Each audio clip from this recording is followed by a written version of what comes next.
공시족 40만 시대, 대한민국 최고 강사의 적중 강의를 만나보니까 공무원 시험 합격의 길로 여러분을 초대합니다. 노량진 특강! 네, 노량진 특강 오늘도 문을 활짝 열어보겠습니다. 여러분, 마구잡이 스펙이라는 말 들어보셨나요? 말 그대로 마구잡이로 스펙을 쌓는 걸 말합니다. 내 전공이나 가고자 하는 분야와 상관없이 그냥 스펙의 개수만 늘려보자라는 마음으로 스펙 쌓기에 열중한다는 거죠. 취업에 얼마나 절실한 마음이 녹아 있는지 상당히 좀 씁쓸한 마음도 드는 용어인 것 같습니다. 그런데 이력서 한 줄, 자기소개서 한 줄을 위한 스펙을 꼭 나쁜 것으로 볼 수 있을까? 뭐 이런 의견들도 있어서요. 저도 좀 생각을 해보게 되는데 취업에 대한 절실함으로 이렇게 마구잡이 스펙을 쌓는 사람들 얼마나 될까요? 취업준비생 10명 가운데 8명은요. 스펙을 쌓는 데 열중을 하고 있지만요. 정작 꼭 필요한 도움이 되는 스펙을 쌓는 사람들은 35.5%에 불과하다는 조사 결과가 나왔습니다. 글쎄요, 마구잡이 스펙이라고 하더라도 개수를 늘리기 위해서 스펙을 쌓는 게 좋을까요? 아니면 꼭 필요한 스펙만을 쌓는 게 좋을까요? 오늘 나온 2명의 학생과 좀 이야기 나눠보도록 하죠. 안녕하세요. 반갑습니다. 재용 학생한테 이 문제 좀 여쭤볼까요? 어때요? 마구잡이 스펙이란 말 들어봤어요? 요즘 영어 토익 점수라던가 학점 이거는 기본으로 많이 생각하고 있는데 그렇죠. 뭐 변별력을 주기 위해서 이것저것 많이 따는 것 같은데 이제 이게 자기가 어떤 게 뭐 배웠다던가 어떤 게 성장했다 이런 걸 어필해 줄 수 있으면은 마구잡이 스펙 쌓는 것도 좋은 방법이라 생각을 해요. 그래요. 마구잡이 스펙이라고 해도 긍정적인 면이 있다 이런 의견이죠. 네. 맞습니다. 실제로 막무가내로 마구잡이로 스펙을 쌓는다고 하더라도 그 과정에서 어떤 걸 얻었는지를 기업에서는 또 중요하게 생각한다고 합니다. 그래서 스펙의 결과보다 그 스펙을 쌓는 과정에서 얻었던 자신의 깨달음이라든지 배웠던 경험들 또는 스토리에 굉장히 집중한다고 합니다. 재용 학생이 굉장히 중요한 이야기 해줬는데요. 스펙을 마구잡이로 쌓는 것에 집중한다기보다 그 과정에서 스토리에 좀 더 집중하는 여러분이 되시길 바라면서 오늘도 알찬 강의 시작해 보겠습니다. 노량진 특강 오늘은요. 김성수 교수님의 회계학 강의 역시나 함께 할 텐데요. 공무원 회계학의 아이콘 김성수 교수님의 강의 지금부터 박수로 청해 듣겠습니다.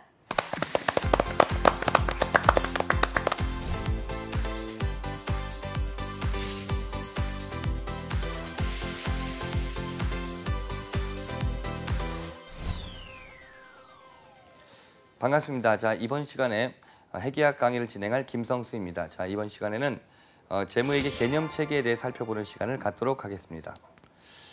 자, 재무회계 개념 체계에서 가장 중요한 게 바로 질적 특성이라고 하는 겁니다.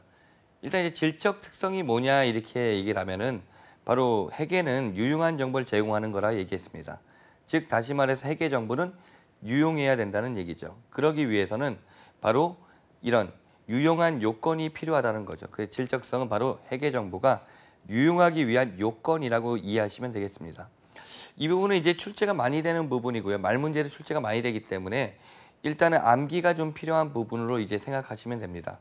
그래서 이제 설명을 드릴 때 먼저 이 구조에 대해서 먼저 암기가 필요하고요. 그 다음에 내용을 확인하는 식으로 보면 좋겠습니다. 그래서 문제 풀 때도 첫 번째는 구조가 맞는지를 먼저 찾고 만약 구조가 모두 맞다면은 그때는 내용이 맞는지를 확인하면 됩니다. 자, 그러면 질적성, 정보가 유용하기 위한 요건인데요. 크게 근본적인 질적성과 보강적인 질적성으로 나눌 수가 있습니다. 그러니까 근본적인 게 더 중요한 거겠죠. 그래서 근본적, 보강적, 그리고 제약 요인 이렇게 3단으로 나눠져 있고요. 그래서 근본적 질적성이 2가지 있어요. 목적 적합성과 충실한 표현 2가지가 있고요. 그래서 근본적으로 이 정보가 유용하기 위해서는 목적에 맞아야 되고 목적 적합해야 되고 충실하게 표현해야 된다는 겁니다. 좀 진하게 표시된 게 암기하는 방법이고요. 근본적은 목적 적합성의 목, 그다음에 충실한 표현의 표를 이제 진하게 했죠. 목표라고 암기하면 되겠습니다. 보강적 질적성은 이제 근본적을 이제 보강해 주는 거겠죠. 4가지가 있죠. 비교 가능성, 검증 가능성, 적시성, 이해 가능성이 있다는 얘기죠. 그래서 자 여기서는 앞글자 따면 비, 검, 적, 이 이렇게 암기하면 되겠습니다. 그래서 보강적인지 근본적 일단 구조를 파악하고 있어야 되겠죠. 그래서 좀 어처구니 없지만은 뭐 이렇게 해서 좀 설명할 수 있는데 비검, 적이 이렇게 되니까 비검을 적이 갖고 있다 이런 생각을 갖고 있으면은 몇 번 생각하면 암기가 될 거예요. 물론 여기랑 좀 어처구니 없지만. 그래서 회계에서 암기할 게 많지 않기 때문에 몇 개 없으니까 앞글자를 따서 암기하는 게 또 하나의 암기법이 될 수 있으니까요. 그래서 비검, 적이. 목적 적합성의 하부 원칙이 세 가지가 있습니다. 예측가치, 확인가치, 중요성. 즉 예측하고 확인하고 중요하면 목적 적합하다 이런 얘기인데 얘도 좀 암기가 필요해요. 그래서 얘는 암기할 게 예확, 중요 이렇게 암기하시고요. 예확, 중요. 충실한 표현은 오류 없는 서술, 중립적인 서술, 완전한 서술이 있어야지만 충실하게 표현된다는 얘기입니다. 암기하면 오중완 이렇게 암기하시면 되겠고요. 자, 그래서 이제 암기할 걸 이제 정리를 해본다면은 자, 근본적 지적성은 이제 목표 이렇게 암기하면 되겠죠. 그 다음에 그러니까 보강적 지적성은 비검, 적이 이렇게 암기하면 되겠죠. 그리고 목적 적합성 하부 원칙이 예확, 중요. 그 다음에 충실한 표현은 오중완. 그 다음에 제약 요인은 원가가 된다는 얘기입니다. 자, 이게 바로 질적성의 구조에 대한 설명이었습니다. 그래서 몇 번 해보면 암기가 좀 돼요. 그래서 여기 근본적은 목표, 그 다음에 보강적은 비검, 적이, 그 다음 근본적의 목적 적합성은 예확, 중요. 얘가 확 중요하다 이렇게 생각하면 되고 충실한 표현은 오중완 이렇게 암기하면 되겠습니다. 자, 내용을 이제 보도록 하겠습니다. 일단 목적 적합성이 먼저 나왔죠. 그러니까 이 목적 적합성은 이 정보를 얻기 전과 얻은 후에 차이가 나는 능력이라 볼 수 있습니다. 예를 들어서 소개팅을 한다 생각해 보고요. 내일 소개팅을 할 사람이 어떻게 생겼는지 사진을 입수했습니다. 그러면 그 정보는 바로 유용한 정보가 될 수 있냐라고 생각해 보죠. 일단 목적 적합해야 된다는 얘기죠. 그래서 그 말은 뭐냐? 이 사진이 내일 소개팅 나올 사람의 사진이어야 된다는 얘기입니다. 그 나올 사람의 친구라든지 뭐 동생은 목적 적합하지 않잖아요.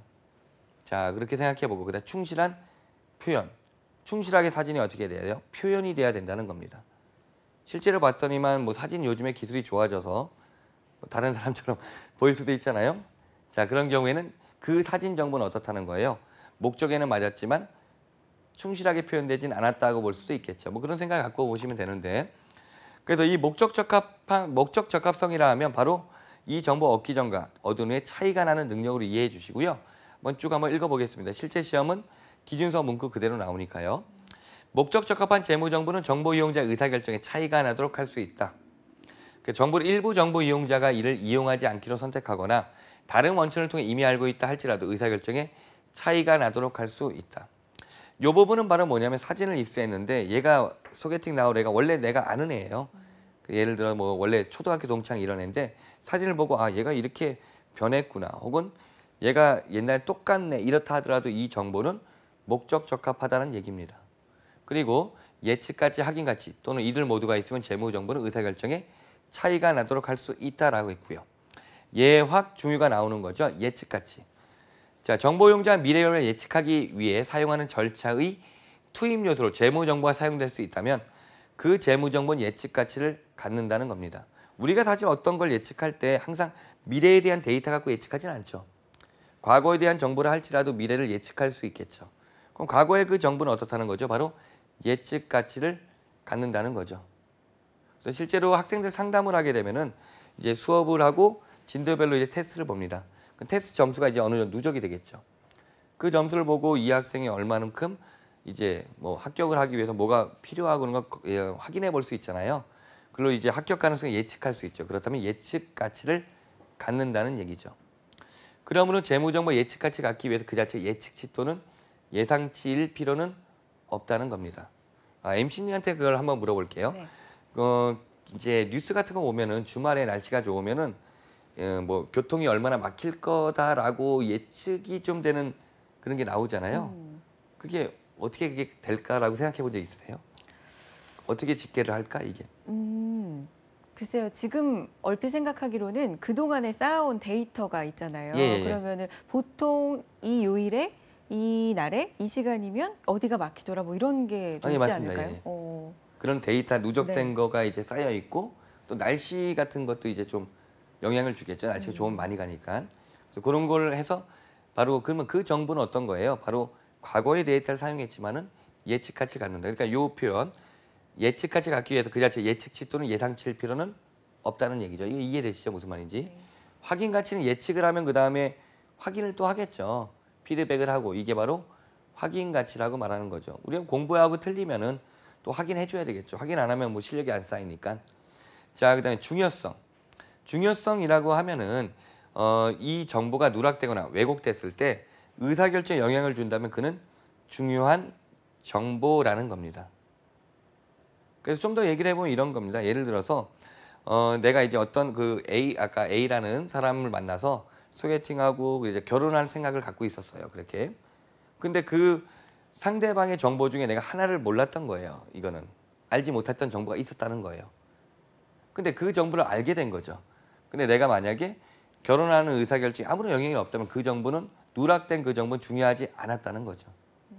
이 말 무슨 말인지 아시겠어요? 근데 그 사실을 알고 내가 결혼 못하겠다 이러면 그 누락된 정보는 중요한 정보고 중요한 정보가 누락이 됐다는 예의가 된다는 얘기죠. 그리하여 자 이제 중요성에서는 이제 보시면은 이제 이런 말이 나요. 개별 기업 재무부의 관점에서 해당 정보와 관련한 항목의 성격이나 규모 등 이들 모두에 근거하여 해당 기업의 특이한 측면의 목적 적합성이다. 특유하다는 건 기업마다 다르다는 얘기예요. 사람마다 중요성의 관점이 다르다는 얘기죠. 그래서 예를 들어서 뭐 사람 지역에 따라서도 뭐 생각해 볼 수 있는데 뭐 어떤 사람이 있었는데 이 사람이 서울 사람이었어요. 아니면 뭐 부산 사람이었어요.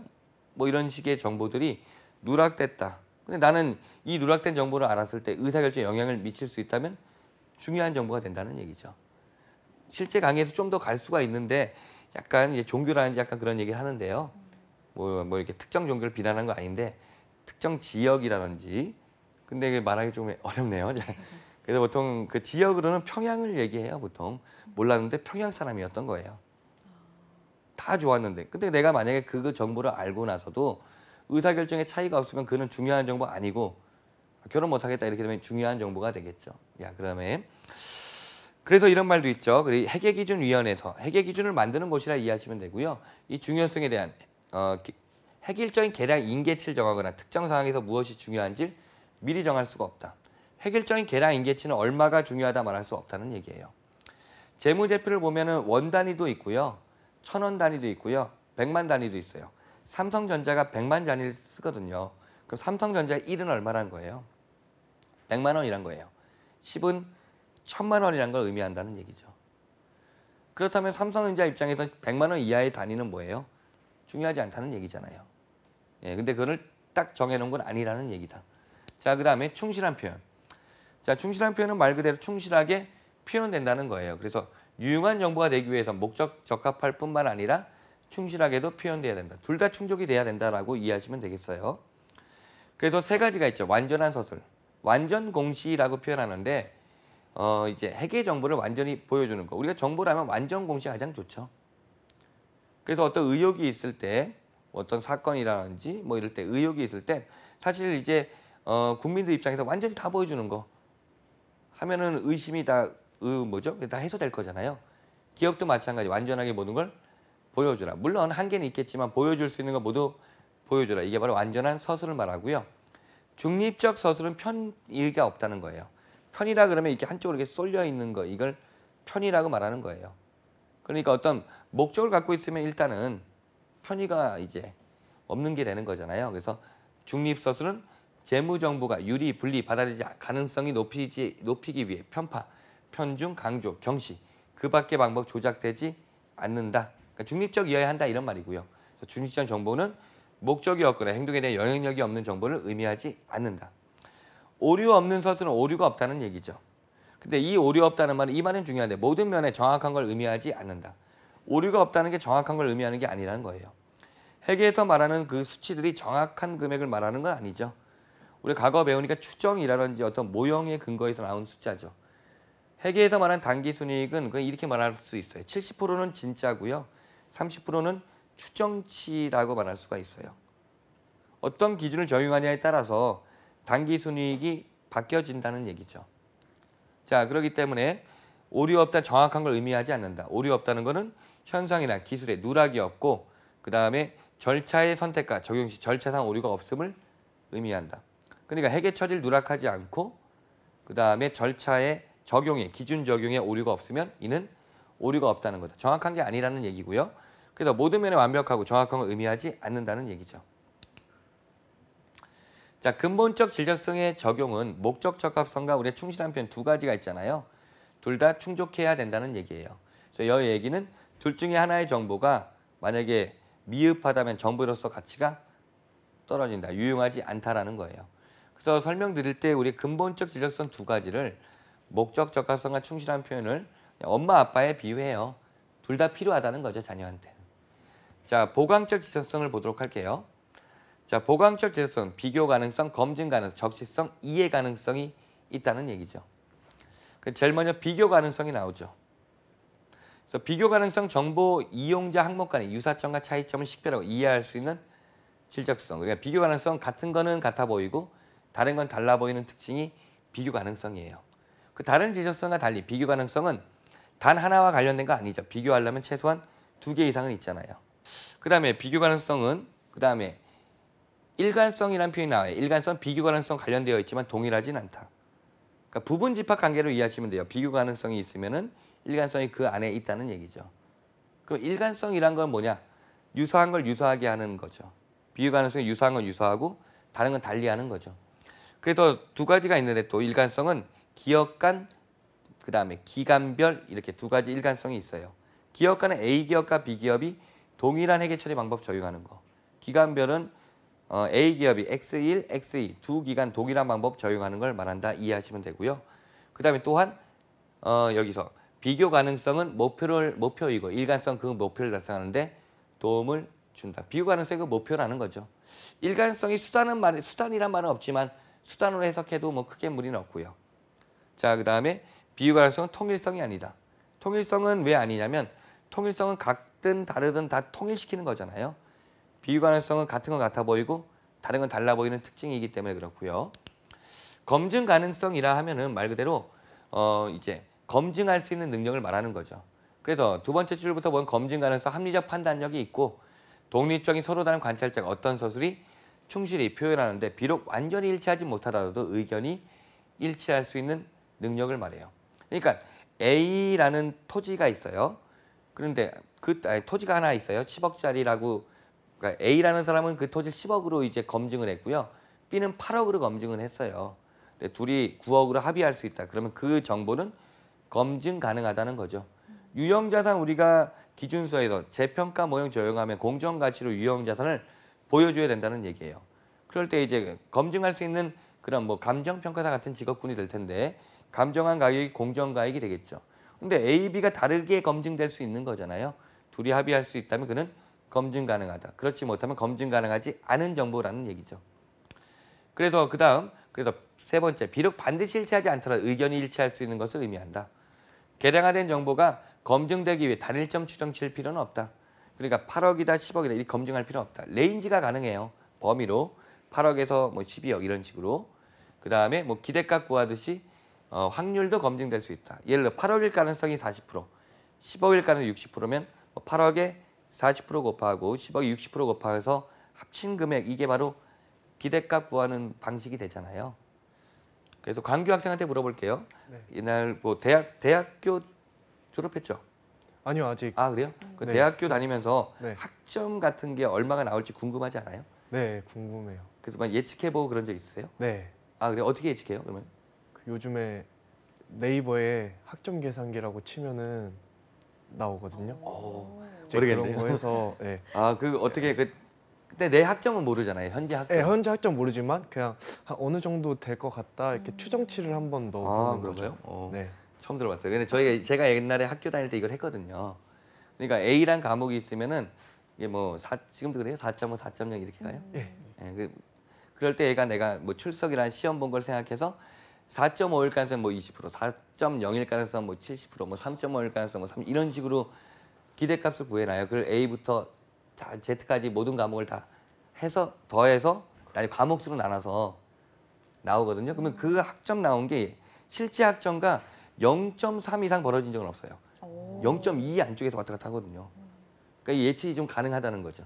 어쨌든 그게 검증할 수 있다는 그런 식으로. 물론 추정이 잘못되면 좀 잘못 나올 수도 있겠지만 자, 그다음에 적시성이라는 건 정보를 제때 전달해야 된다는 거죠. 정보라는 걸 이제 미리 전달해 줘야지 나중에 전달할 의미가 없잖아요. 시험에 나오기 전에 시험 나올 거 알려줘. 시험 나오고 나서 알려주면 의미가 없잖아요. 근데 이 말, 그러니까 정보는 제때 전달해야 된다. 근데 이 말이 좀 의미가 있어요. 근데 일부 오래된 정보는 유용성이 일반적으로 낮아지지만 일부 정보는 보호 기한은 오랫동안 적시성이 있을 수 있다. 그러니까 이게 무슨 말이냐면 일반적으로 오래된 정보는 유용성이 낮아져요. 제때 전달해 줘야 되니까. 하지만 오래된 정보를 할지라도 일부한테는 의미가 있을 수 있다는 얘기예요. 그러니까 추세를 분석하거나 이런 사람한테는 의미가 있을 수 있잖아요. 날씨를 뭐 판단하는 사람이에요. 우리한테는 내일의 날씨, 내일 모레 날씨가 중요하죠. 오늘의 날씨나. 하지만 어떤 사람은 10년 전 오늘, 11년 전 오늘, 뭐 100년 전 오늘의 날씨가 중요한 사람도 있을 수 있잖아요. 그래서 틀린 말은 이렇게 나와요. 오래된 정보는 유용성이 낮아지므로 적시성이 없다라는 말만 틀리다는 것만 알면 돼요. 이해 가능성은 정보가 이해 가능해야 된다는 얘기로 여기는 두 명이 나와요. 정보를 제공하는 사람 입장. 그러니까 제공하는 사람 입장에서는 정보를 쉽게 이해할 수 있게 쉽게 제공해라. 그 다음에 정보를 제공받는 사람이 나와요. 그러니까 첫 번째 나온 게 이해 가능해야 한다. 쉽게 전달해야 된다.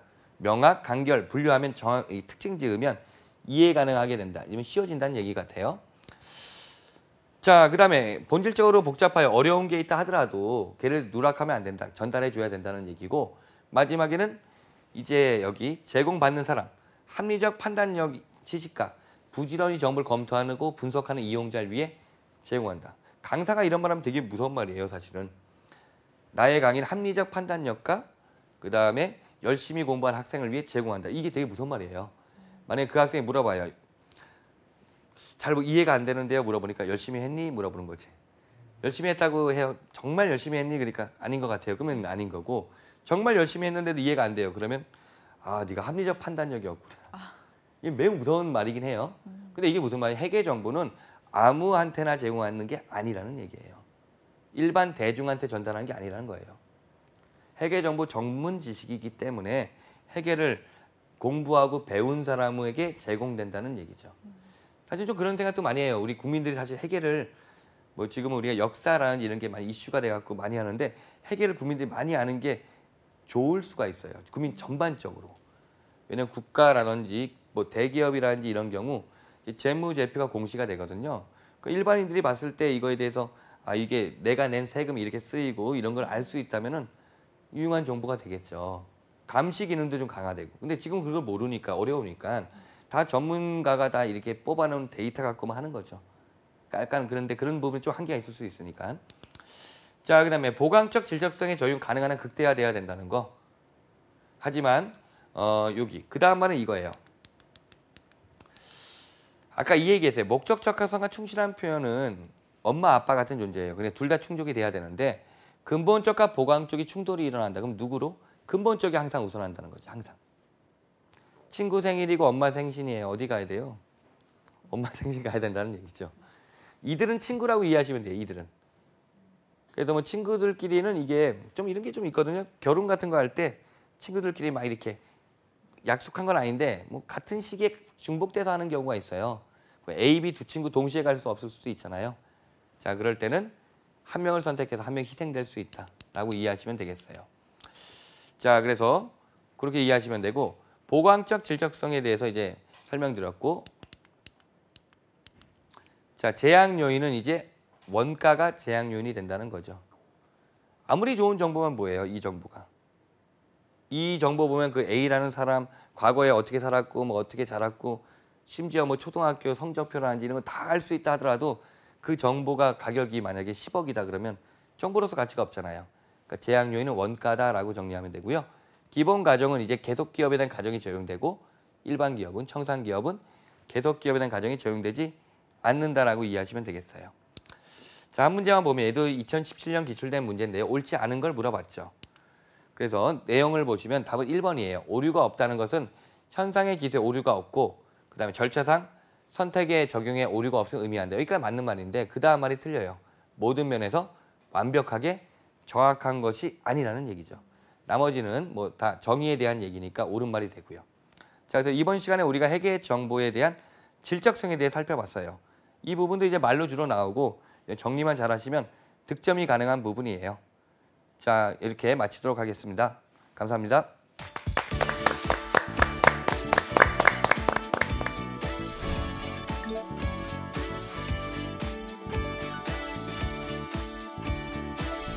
네, 김성수 교수님의 회계학 강의 들어봤습니다.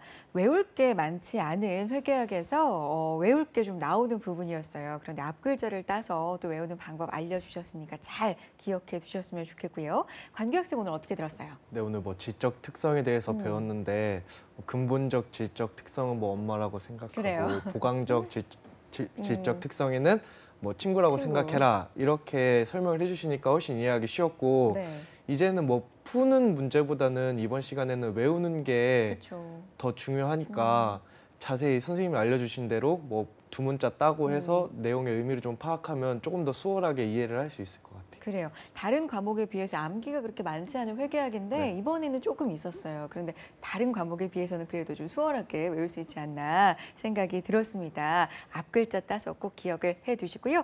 자, 노량진 특강 마칠 시간이 됐습니다. 여러분은 아침에 일어나실 때 어떤 방식으로 기상을 하시는지 모르겠네요.